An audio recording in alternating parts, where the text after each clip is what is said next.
as Tammie's brought up numerous times this morning, they are back at it at Queen's Park. New session for the Ontario legislature today. Doug Ford, Premier, will be there, we think.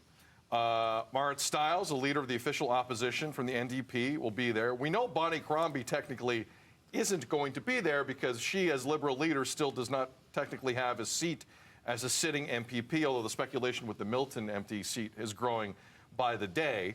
However, despite the fact she does not have a seat in legislature, Bonnie Cromby is living rent-free in a lot of people's heads right now. This poll out over the weekend, courtesy of Palace Data, says the following. The Conservatives still lead, but looky what we have here.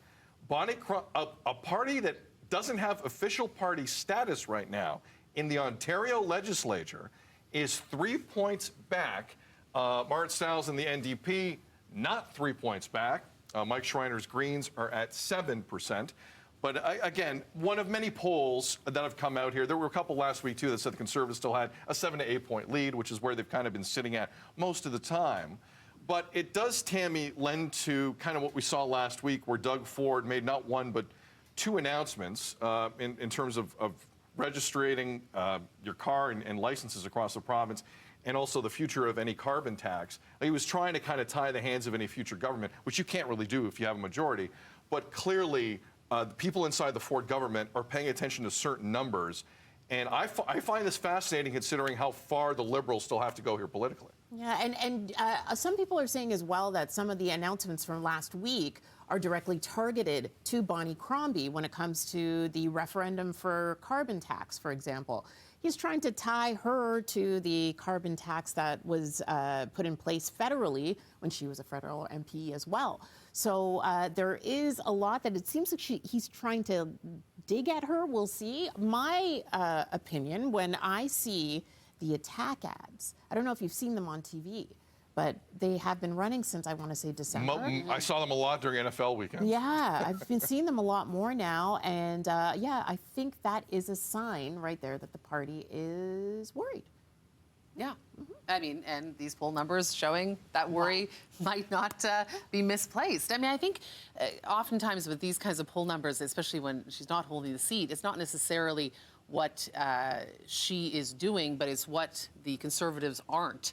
There's been a lot of repeal. There just seems to be a lot of even trust issues going on with that party. And so people start to think of other ways that they would like their government run. And I mean, I think we've got, some time here, but it's clear that she is someone who is galvanizing that party and really taking a lot of headlines.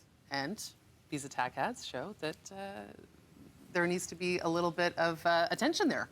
Absolutely. I haven't seen any NDP attack ads lately. No, I have not.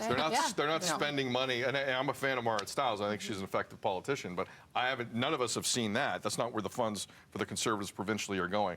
A Main Street research poll also had the Liberals, just to give the full context of it, within 2 points. Other polls have seen Conservatives, keep their lead, as has been kind of presented for the last several months. But it is fascinating to me because I had a conversation once, and Tim, you know this better than anyone. The Liberals right now are in such a poor place in terms of seats at Queen's Park. It is very difficult in any election, and provincially we're looking at a 2026 election, should something else arise, Greenbelt, who knows. But it's very hard for the Liberals to go from where they are to forming government. I believe Justin Trudeau took the Liberals in 2015 from that kind of place, because they were coming off the Jack Layton wave, the late Jack Layton. Justin Trudeau has done this.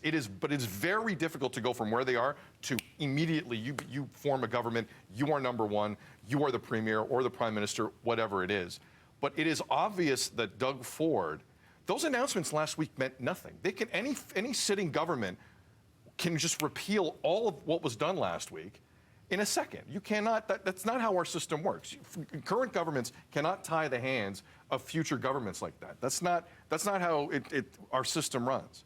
So clearly Doug Ford is thinking about what the future is going to look like.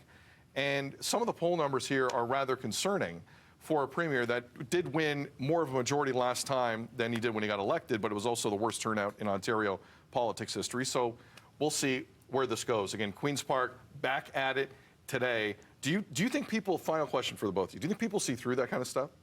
When you make a big announcement, like the 2 announcements last week from the Ford government, do people see through that?